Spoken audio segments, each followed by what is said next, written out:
السلام علیکم پیارے دوستو، کریٹیو مسلم چینل میں آپ کو بہت بہت خوش آمدید۔ ہمارا آج کا موضوع ہے یہودیوں کا بندر بننا۔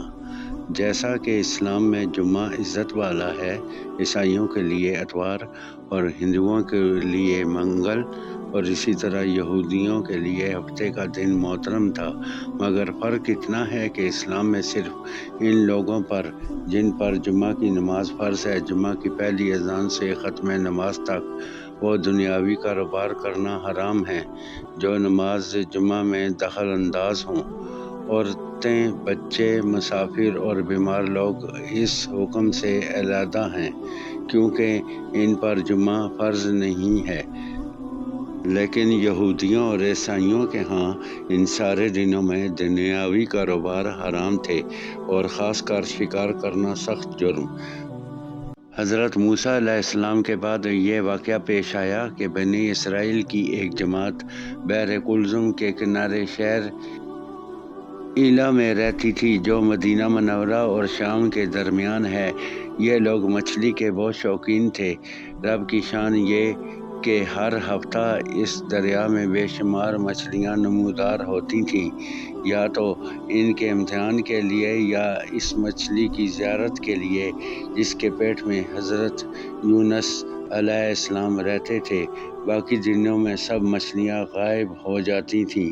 ان کے منہ میں پانی بھر آیا اور سوچنے لگے کہ کسی تدبیر سے ان کا شکار کرنا چاہیے جس سے شکار بھی ہو جائے اور ہفتہ کے دن کی بے حرمتی بھی نہ ہو۔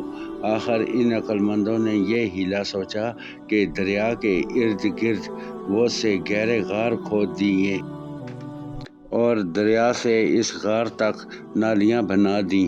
جمعے کی شام کو ان نالیوں کا منہ کھول دیتے تھے کہ پانی کے ساتھ مچھلیاں ان گڑھوں میں آ جائیں، اور اتوار کے دن ان گڑھوں سے پکڑ لیتے تھے اور کہتے تھے کہ ہم ہفتے کو شکار نہیں کرتے۔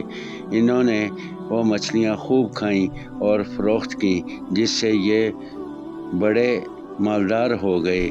40 یا 70 سال تک ان کا یہ عمل رہا۔ یہ لوگ کل 70,000 تھے۔ ان کی 3 جماعتیں بن گئیں، ایک تو شکار کرنے والوں کی، دوسرے اس سے منع کرنے والوں کی، اور تیسرے خاموش رہنے والوں کی۔ یہ لوگ کل 12,000 تھے، باقی سب شکاری۔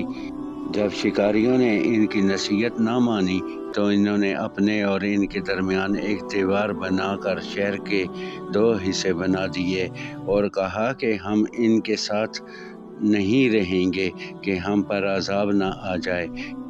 یہاں تک کہ حضرت داؤد علیہ السلام کا زمانہ آ گیا۔ آپ نے ان کو شکار کرنے سے منع کیا اور فرمایا، اے بے وقوفو، قید کرنا ہی تو شکار ہے۔ جیسے کوئی ہرن کو جال میں پھانس لے، اس نے شکار کر لیا، کھائے یا نہ کھائے، اور کھائے تو آج ہی کھائے یا کبھی دوسرے وقت۔ غرضے کے ہفتہ کے دن تمہیں شکار کی ممانعت ہے، نہ کہ فقط ہاتھ میں پکڑنے کی یا کھانے کی۔ اس سے باز آ جاؤ ورنہ عذاب میں گرفتار ہو جاؤ گے۔ شکاریوں نے کہا کہ ہم تو بہت عرصہ سے یہ کام کر رہے ہیں، اگر یہ برا ہوتا تو اب تک ہم کو امن کیوں ملتی؟ تب حضرت داؤد علیہ السلام نے یہ دعا فرمائی جس سے رب کا غضب آ گیا، اور رات میں یہ سب کے سب بندر بن گئے، یا جوان لوگ بندر اور بوڑھے لوگ سور بنا دیے گئے۔ ان کے عقل و حواس تو باقی رہے، مگر ان کی قوت گویائی جاتی رہی اور جسموں سے سخت بو نکلنے لگی۔ صبح کے وقت اس محلے کو لوگوں نے دیکھا کہ نہ تو اس محلہ سے کوئی آدمی آتا ہے اور نہ کوئی آواز، نہ کوئی دھواں وغیرہ نکلتا ہے، تو یہ دیواروں پر چڑھ کر ان کے گھروں میں داخل ہو گئے۔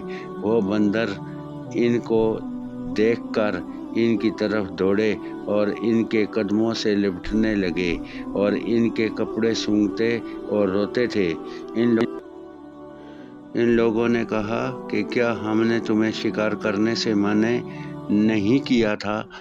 وہ بندر سر ہلاتے اور آنسو ان کے رخساروں پر بہتے تھے۔ اس حال پر ان کو 3 روز گزرے اور سب ہلاک کر دیے گئے۔ نہ کوئی باقی بچا اور نہ ان کی نسل چلی۔ لوگوں میں یہ مشہور ہے کہ موجودہ بندر ان ہی کی نسل میں سے ہیں، لیکن یہ غلط ہے۔ ان سے پہلے بھی بندر تھے اور یہ موجودہ بندر ان سے پہلے بندروں کی اولاد میں سے ہی ہیں، کیونکہ صحیح روایت ہے کہ مسخ شدہ قوم 3 دن سے زیادہ نہیں جیتی، نہ کھاتی ہے، نہ پیتی ہے اور نہ ہی اس کی نسل چلتی ہے۔ دوستو، امید ہے آپ کو ہماری یہ ویڈیو پسند آئی ہوگی۔ ہمارے چینل کو سبسکرائب کیجیے اور ہماری ویڈیو کو لائک کیجیے گا۔ اچھا، خدا حافظ۔